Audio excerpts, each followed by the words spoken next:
van varios meses ya de vigencia de este conflicto armado interno. Tenemos 4 días de haber resuelto en una consulta popular apoyar las preguntas planteadas por el presidente de la República en materia de seguridad, y está en plena vigencia el denominado Plan de Seguridad Fénix. Sin embargo, los eventos de inseguridad continúan. Ayer fue asesinado el propietario de una clínica en Manta, en esa misma provincia.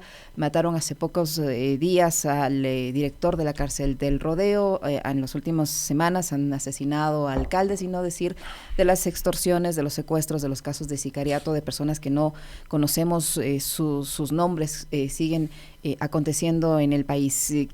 En este punto, ¿cuál es la evaluación que debemos hacer tanto de la vigencia de este conflicto armado interno, de su efectividad, de la efectividad del Plan Fénix, y en qué medida el apoyo que ha dado el pueblo ecuatoriano a la consulta popular del presidente Noboa en las preguntas relacionadas con la seguridad van a servir para mejorar la actual situación? Buenos días, bienvenido.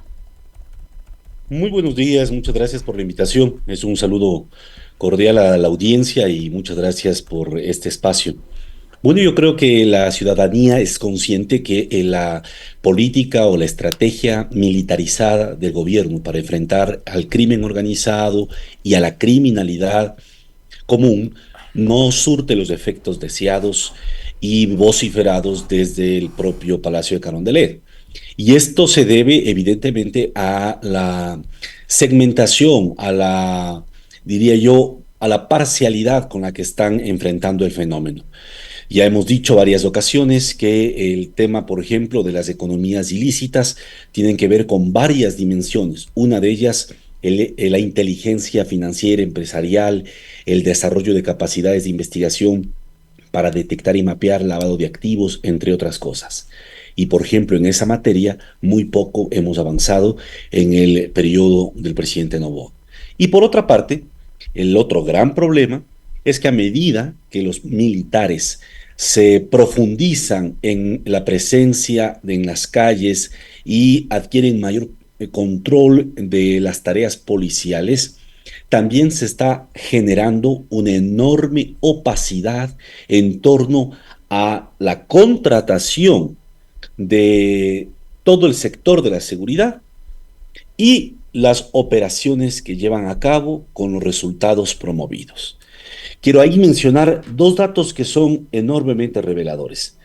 El 21 de marzo del 2024, el presidente Daniel Noboa, mediante decreto ejecutivo 206, declaró como reservadas todas las contrataciones que realicen Fuerzas Armadas, Policía Nacional y la propia SNAI. Por 5 años no podrá saberse absolutamente nada sobre esas contrataciones. Algo que se ancla, se complementa perfectamente con el programa de ventas de armas extranjera que promueve los Estados Unidos y que consta en los acuerdos firmados entre el Pentágono y el Ministerio de Defensa del Ecuador. Este es un elemento central, porque no solo tiene que ver con la adquisición de pertrechos bélicos, equipamiento, tecnología, sino también con sistemas de inteligencia. Por lo tanto, perfectamente podrían comprar la licencia del sistema Pegasus a los israelitas y estar espiando a toda la sociedad sin que sepamos cómo, cuándo y de qué manera se hizo esas contrataciones. Este es un dato enorme porque ya tenemos experiencia de lo ocurrido en los gobiernos previos y no se hubiese podido, por ejemplo, jamás establecer los problemas que hubo en la contratación de los helicópteros Drup, por ejemplo, si es que se hubiese declarado una medida parecida a esta. El otro dato que me parece absolutamente importante tiene que ver con la sentencia de la Corte Interamericana de Derechos Humanos notificada al Ecuador el 22 de marzo del 2024, hace aproximadamente un mes, en la que se ordena al Ecuador crear un organismo independiente para garantizar que tenga imparcialidad en el conocimiento de denuncias por actos de corrupción dentro de las fuerzas militares. Esta sentencia de la Corte Interamericana de Derechos Humanos es producto de una demanda que propuso un oficial de la Armada, Julio Viteri, a partir de varias denuncias que realizó a sus superiores en el 2001 y el 2003 y que le costaron días de cárcel y prisión. Por lo tanto, con esta sentencia, cierro la idea, se ratifica algo que nosotros hemos venido planteando desde hace al menos 2 años y medio. Si no se cuenta con mecanismos externos de supervisión y control sobre Fuerzas Armadas, sobre Policía Nacional, sobre los propios sistemas de inteligencia, es improbable que la política y la estrategia de contención al crimen organizado surta los efectos deseados. Doctor, qué gusto saludarle. Muy buenos días. Buenos días.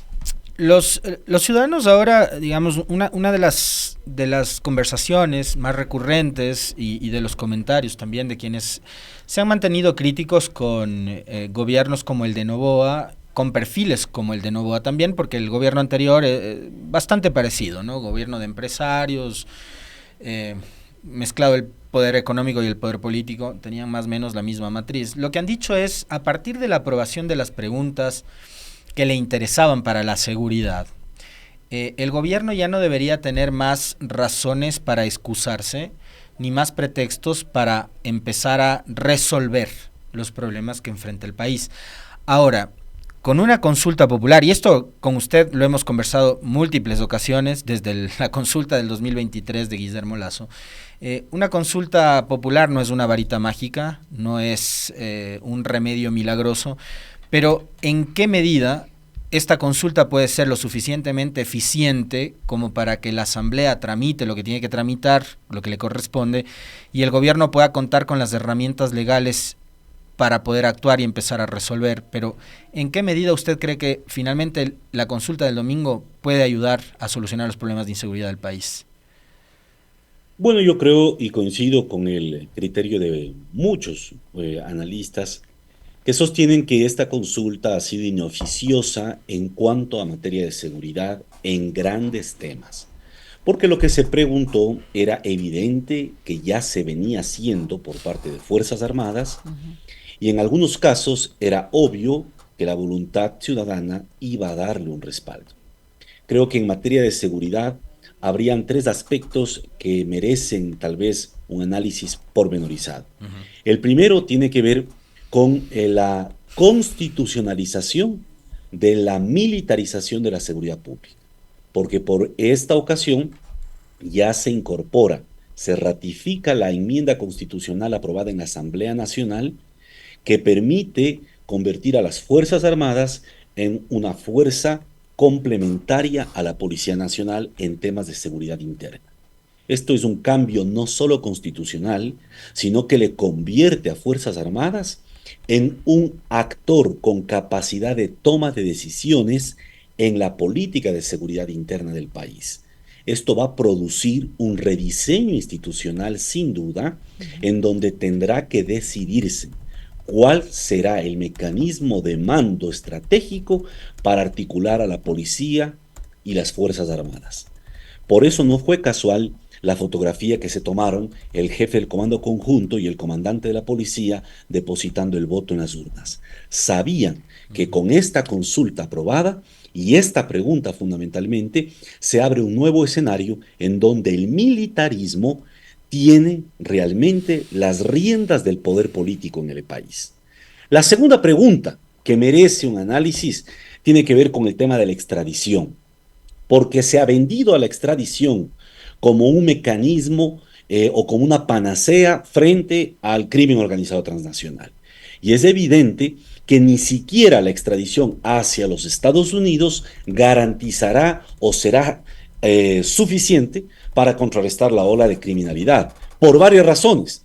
Entre ellas porque evidentemente los criminales tienen o deben ser requeridos por la justicia americana, si es el caso de Estados Unidos, o por la justicia de otros países.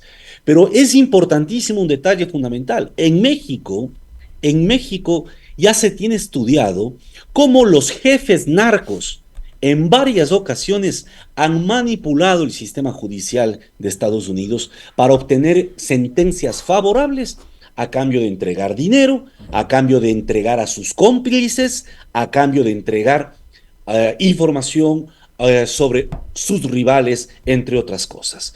Lo cual le torna al mecanismo en sí mismo poco efectivo si es que queremos realmente hablar de un mecanismo para confrontar a esta grave criminalidad que abruma a América Latina. Y la tercera pregunta, que es en cambio de la consulta, es aquella que nos plantea la posibilidad de que las armas, sus partes o piezas de explosivos y municiones o accesorios que fueron instrumentos de delito puedan ser usados por policías y militares de manera inmediata. Esto es enormemente peligroso, porque con ello, en un futuro cercano, no se va a poder distinguir si los futuros homicidas serán agentes estatales o criminales comunes, porque las armas y las municiones que se usen para esos homicidios podrían ser perfectamente las mismas. Con esta pregunta, además se está licuando la importancia que tenía luchar para controlar el mercado negro de armas que existe en el país, pues. Entonces, no solo que Guillermo Lasso introdujo una flexibilización en la tenencia y porte de armas, disparando la importación legal, pero también el tráfico de armas al país, sino que ahora con esta pregunta que le acaban de embaucar al pueblo ecuatoriano, se consigue que ese mercado ilícito de armas se sacralice en el marco de una política violenta y letal. Cuando lo lógico en América Latina sería pasar de una guerra contra las drogas a una guerra contra las armas, la política de los gobiernos en el Ecuador es fomentar el armamentismo. Vamos a legalizar esas armas. Por supuesto, increíble. Y esto es peligroso, claro, porque ellos nos van a decir que van a tener trazabilidad, que van a registrarlos, pero como no existen mecanismos externos para supervisar que lo que ellos nos dicen sea cierto, así como no tenemos cómo verificar que la tasa de homicidios que ellos informan sea cierta, ¿cómo vamos a tener garantías de que esto va a ocurrir de esa manera? ¿Se imagina usted, doctor, y quiero plantearle este ejemplo a la audiencia también para obviamente recibir un comentario suyo sobre eso? ¿Se imagina usted un enfrentamiento como el que hubo el 30 de septiembre del 2010 entre policías y militares, lo que sería una investigación posterior de la justicia y de fiscalía si no sabemos qué tipo de arma utilizaba uno y otro, cuando ahora mismo las armas están estandarizadas para Fuerzas Armadas y Policía? Por supuesto, y además esto abre un escenario que yo lo he dicho hasta por escrito, enormemente riesgoso. Existe evidencia de grupos armados financiados por empresarios vinculados a los agronegocios, pero también de grupos armados financiados por comunidades o al menos organizados en torno a comunidades para resistir, por ejemplo, a la minería. Esto ya existe en el país. Estamos abriendo las puertas a un escenario donde el paramilitarismo podría convertirse en un nuevo desafío de la violencia letal en el Ecuador. Y esto es enormemente riesgoso. Y lo descabellado del asunto es que ni los actores políticos de este país, ni los que se declaran en oposición al gobierno, sean capaces o hayan sido capaces de levantar una voz de protesta sobre este tipo de pretensiones. Yo creo que ahí además hay que señalar algo fundamental. Uno de los elementos que todos los estados de América Latina, cuando han entrado en procesos de militarización de la seguridad pública, han recurrido, es precisamente a las muertes o a los asesinatos extrajudiciales. Biodemos, un centro de investigación chileno, acaba de publicar el día domingo una entrevista a una socióloga venezolana, especialista en crimen organizado venezolano, que cuenta la experiencia con el gobierno de Nicolás Maduro y cómo a partir del 2015, cuando Nicolás Maduro empeña una política de militarización y represión al crimen organizado, terminaron ejecutando a más de 4,000 personas por parte de las fuerzas estatales en cada año, solo por parte de las fuerzas estatales. Como no fue suficiente para contener el crimen ni el delito, pues terminaron nuevamente estableciendo pactos mafiosos en ciertas zonas de Caracas. Entonces, no es la primera vez que esto ocurre, y en México hay otra enorme experiencia. militarizar al país, alimentar el mercado de armas en vez de contrarrestarlo, es realmente el peor de los escenarios. Y creo que la consulta, en el escenario post-consulta, que es ir a la Asamblea Nacional, tiene un diagnóstico reservado todavía. Pero es evidente que al menos estas 3 preguntas a las que me he referido tienen un impacto real, directo y peligroso. Y esto a futuro, doctor Córdoba, ¿qué escenario se podría presentar a futuro, tomando en cuenta que estas reformas, estas 3 preguntas, tarde o temprano van a ser tratadas, analizadas en la Asamblea Nacional e implementadas? El escenario que se nos viene, ¿cómo es? Bueno, las otras preguntas de la consulta serán las que se sometan a la Asamblea, porque la de la extradición y la pregunta de la primera pregunta del referéndum para autorizar la participación complementaria de Fuerzas Armadas es una enmienda constitucional. Y yo creería entonces que en la Asamblea habrá que ver cómo se arman una nueva coalición a favor del gobierno, aunque es difícil pronosticar de inmediato qué pueda ocurrir. Pero sí creo que hay 2 elementos o 2 indicios enormemente peligrosos para el gobierno y para el país. El primero, ¿qué es lo que nos está diciendo sobre el papel que está cumpliendo el actual ministro de gobierno designado?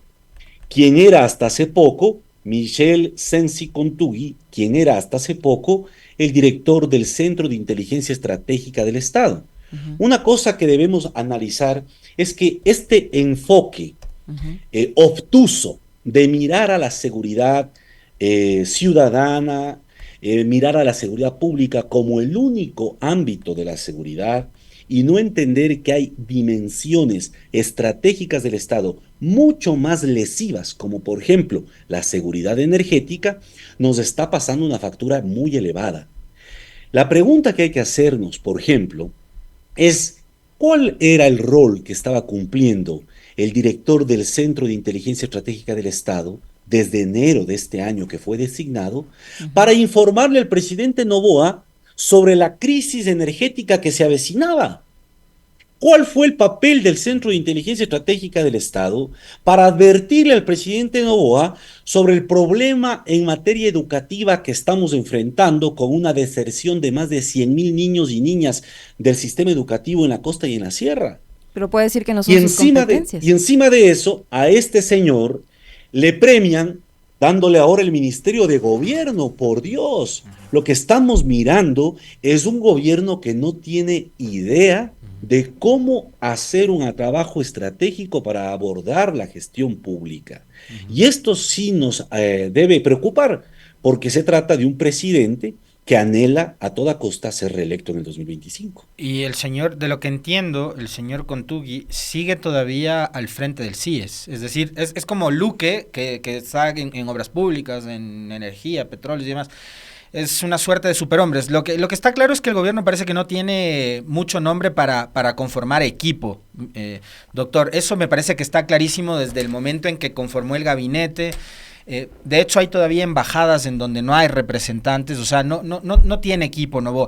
Y sobre eso quiero plantearle una inquietud, porque la consulta del domingo generó al menos unos cuantos movimientos dentro de justamente el gabinete y el equipo de gobierno.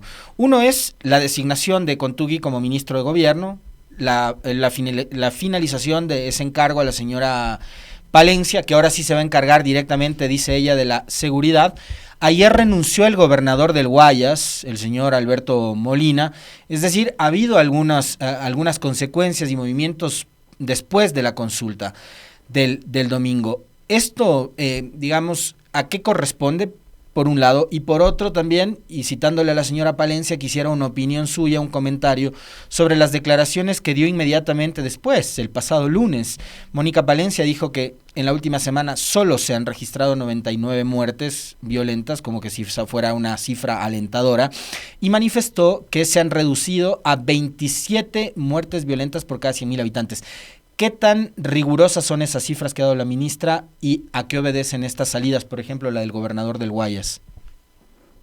Bueno, yo creo que hay varios elementos de por medio. La primera, coincido, es evidente que este gobierno no cuenta con los cuadros suficientes para afrontar los frentes sensibles como seguridad y en donde puso a sus alfiles para apostarle a grandes negocios, como el caso de la ministra en el sector energético, que en la ley no más apagones garantizaban los negocios de proyectos de generación energética no convencionales, olvidándose de las otras posibilidades, demuestra claramente un gobierno de improvisación, primero. Segundo, lo que hemos visto también es que a medida que Fuerzas Armadas, a través de su alto mando, y la policía logran tener mayor capacidad de decisión en la política y estrategia de seguridad, van desplazando también la posibilidad de que un gobierno y sus personeros tengan realmente influencia en este ámbito. Y esto se observa claramente en el caso de las elecciones. No fue un dato menor que el propio jefe operacional del Comando Conjunto de las Fuerzas Armadas, el general Alexander Le Boyer, haya reconocido muy suelto de huesos que las Fuerzas Armadas están armando un sistema de registro de votos paralelo y que vacían valiéndose de su propio sistema informático, ellos están haciendo escaneo de las actas de sufragio. ¿Con qué condición y competencia jurídica están haciendo esto las Fuerzas Armadas? Y dijo el propio jefe operacional del Comando Conjunto que esta no es la primera vez que lo han hecho, que ya lo han venido haciendo en varias elecciones. Entonces habría que preguntarle, entonces los problemas electorales que se vivió, por ejemplo, cuando a Yacu Peris le bloquearon la posibilidad de acceder a la segunda vuelta electoral y le beneficiaron a Guillermo Lasso, también fue parte de este sistema de conteo paralelo. Entonces aquí estamos observando cómo se están rompiendo las reglas democráticas sin ningún escrúpulo, sin ningún escrúpulo. Y esto sí es enormemente complejo de afrontar. En un país que, atemorizado por el miedo de la violencia y de la criminalidad, acepta firmar este tipo de situaciones. La segunda cosa es sobre los cambios. Es clarísimo que en el caso de la zona 8, y yo diría en general del litoral, va a irse descontrolando la situación de violencia letal. Los indicios que ya nos muestran es una enorme visibilización de actos violentos, y esto nosotros encontramos incluso con los cadáveres hallados en una maleta. Procedimientos que se observan claramente en algunos grupos criminales ya mexicanos. Entonces yo creería que hay una fase de ascenso de esta violencia criminal, y este escenario es perjudicial no para los ecuatorianos nada más, sino para el propio gobierno, porque le ponen un aprieto y le va a poner enorme presión para lograr sostener esta imagen propagandística de que ha logrado contener la violencia. Más temprano que tarde, los coletazos van a ser mayores y mucho más fuertes, porque estamos hablando con gente que con enorme irresponsabilidad frente al país está ofreciendo, generando expectativas imposibles de cumplir. Cierro diciendo que los datos son fundamentales a asumir. Los datos que generan sobre muertes violentas son exclusivamente manejados por Policía Nacional, sin que exista ningún mecanismo para controlar, verificar o contrastar que esos datos y esas cifras sean verídicos. Ya desde hace años se hablaba de un subregistro de homicidios en el país, porque no todos los cadáveres son levantados con parte policial, ni todos los cadáveres llegaban a las morgues. Por lo tanto, si no se mejora la trazabilidad y la transparencia metodológica para construir los datos tan importantes para decidir políticas de seguridad, es obvio que el Estado sigue caminando con los ojos vendados. Doctor Córdoba, usted decía que hace falta controles externos tanto para las operaciones militares como de Fuerzas Armadas, para todo este ejercicio de seguridad. ¿Quién debería hacer esos controles externos? Bueno, hay varios mecanismos, hay controles externos a las instituciones dentro del Estado, como por ejemplo los que debería ejercer el poder legislativo, como los que debería ejercer los propios ministerios cuando no están a cargo de los mismos funcionarios de policía y militares, y como los que debería ejercer, por ejemplo, organismos como la Defensoría del Pueblo, que hasta el día de hoy brilla por su ausencia ante todos estos elementos. Pero también hay mecanismos de control externos independientes, cuyas experiencias se pueden verificar en el caso de Inglaterra, en el caso de Jamaica, en el caso ecuatoriano, y que significa crear veedurías ciudadanas, que significa crear observatorios con financiamiento incluso público, que de manera seria y de manera prolija hagan un monitoreo de estas cifras, hagan un monitoreo de estos procedimientos. Pero miren que en vez de ir hacia ese sentido que dicta la razón y la experiencia de América Latina, el gobierno de Daniel Noboa declara reservadas las contrataciones, oculta los datos y su generación y nos ofrece que creamos como si se tratara de un acto de confesión en lo que nos dice el gobierno a pie juntillas. Y yo creo que eso es precisamente lo que está ahora dando la credibilidad del gobierno, pero también la posibilidad de luchar contra este flagelo del crimen y la violencia. Yo le estaba citando a Luis Córdoba una conversación que mantuvimos hace algunos días atrás con Oscar Balmen, periodista mexicano, que alertaba en uno de sus artículos de que había un proceso de articulación y de coordinación entre los gobiernos de Ecuador y México, obviamente esto antes del viernes 5 de abril en que ocurrió el asalto a la embajada, para intercambiar información que podía ayudar a resolver algunos líos vinculados con la inseguridad, la violencia, la injerencia de los cárteles mexicanos en las cárceles de Ecuador y a través de eso en algunos delitos, incluso algunos homicidios que se han cometido dentro del país. ¿Qué tan necesario es, doctor Córdoba, que se restablezcan relaciones entre Ecuador y México como para poder darle seguimiento y continuidad a ese tipo de cooperación en materia de inteligencia? Bueno, yo creo que es obvio que se requiere avanzar en un mecanismo diplomático para desactivar esta escaramuza que se ha producido con el gobierno mexicano, pero no hay voluntad política por parte del gobierno actual para que eso ocurra. Y me parece que mientras eso no cambie, difícilmente veremos una relación en mejores condiciones entre Ecuador y México. ¿Cuánto impacta eso en los procedimientos de cooperación de policía, Fuerzas Armadas en materia de seguridad e inteligencia? Yo diría que no, es marginal el impacto, por dos razones, porque las policías en América Latina han creado, inclusive bajo tutelaje del propio Comando Sur, mecanismos de trasvase de información que no les hace falta tener filtros diplomáticos bien establecidos. Es decir, ellos perfectamente continúan llevando a cabo estas tareas de intercambio de información, de cooperación.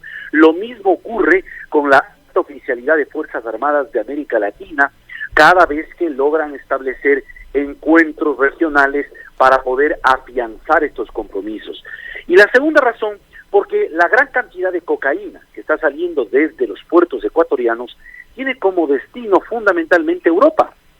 Por lo tanto, la cooperación con los países europeos es hoy por hoy vital para Ecuador si es que quiere mejorar sus resultados en mapear estas redes de crimen organizado y en realmente lograr cortar sus flujos ilícitos. Y lo otro que me parece clave entender, es fundamental mirar que en el país y en la región estamos lamentablemente desamparados de mecanismos regionales para fomentar un diálogo político saludable que escale a la construcción de políticas también y estrategias regionales. Y mientras eso no se construya por parte de los actores políticos de cada uno de los países, estaremos siempre, pendientes de lo que hagan los hegemones regionales. En el caso de América Latina, Estados Unidos, que son los que normalmente han incidido y han determinado la partitura que deben seguir los demás gobiernos. Doctor Córdoba, para finalizar, ¿cuál es el objetivo del gobierno de haber declarado reservadas las compras tanto de policía como de Fuerzas Armadas? ¿Qué se busca con eso? ¿Qué objetivo se alcanza con eso? Bueno, lo que ellos están planteando es que al declarar reservada esta información, se evita, según este criterio, de que los grupos criminales conozcan las adquisiciones que hacen Fuerzas Armadas, lo cual resulta a todas luces de una ingenuidad supina, porque nos hacen pensar como que el crimen organizado no tiene topos en las fuerzas militares, policiales y en el propio servicio de inteligencia. Y lo que nos demuestran cada día las noticias sobre delitos es que policía, militares, jueces, fiscales y políticos están vinculados y trabajan para el narco y para otras economías ilícitas. Por lo tanto, ¿cuál sería la verdadera motivación para declarar reservadas todas estas compras? Hay dos motivaciones. La primera, que no puedan surgir nuevos escándalos sobre lo que se va a comprar a Estados Unidos, porque ellos lo que hacen es deshacerse de pertrechos y de equipamiento que no siempre está a tono con sus avances tecnológicos. Y la segunda cosa, que esto lo que hace es lubricar seguramente a intereses de negociados en torno a la industria armamentística y de seguridad. Esto ya lo hemos visto en el caso ecuatoriano. No fue casual el asesinato del general Gabela por denunciar la corrupción en la compra de los helicópteros Drup, para dar solo un ejemplo, pero podríamos dar muchos otros ejemplos. Y no solo por la compra y adquisición, sino también por la contratación de los seguros y de los reaseguros, que es el otro fuente de grandes negociados que ahora sabemos muy bien se han ido tejiendo en el marco de la criminalidad.